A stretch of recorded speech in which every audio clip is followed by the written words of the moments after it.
Hey everyone, welcome back to another Kotlin tutorial. So today we are talking about type inference in Kotlin. So what is type inference?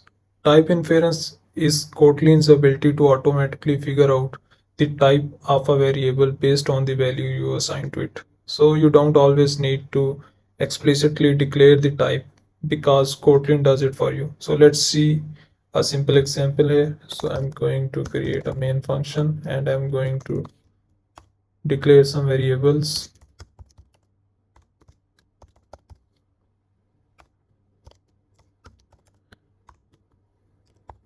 So Kotlin infers this as a string and the Kotlin infers this as an integer on the base of the value we assign to these variables. So we did not specify the types explicitly here like this. So Kotlin knows that name is a string and age is an integer. This makes the code cleaner and easier to read. So now, when does this happen in real life? Imagine you are building an e-commerce app. You might need to store information about a product. So you can add the product name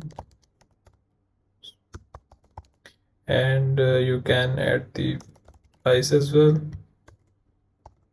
So and also you can add the status, whether it is available or not. Okay, so here Kotlin automatically assigns name as string, price as double, and is available as a boolean value. So type infers helps keep the code shorter and faster to write. So there is a case when should you declare types manually.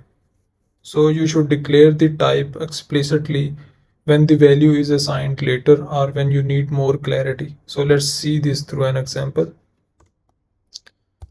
For example, I have a variable where I'm getting the customer age in future. So I have to explicitly tell like what kind of data this variable can access. Okay, so for example, I'm going to assign an integer type value. So I cannot assign a string type value here because I have explicitly defined that this variable will access only the integer value. Okay, so explicitly stating the type can make the code more readable in certain situations. So why is type inference so powerful? So it reduces the boilerplate code, makes development quicker, and keep everything neat. You're focused more on the logic rather than worrying about the types.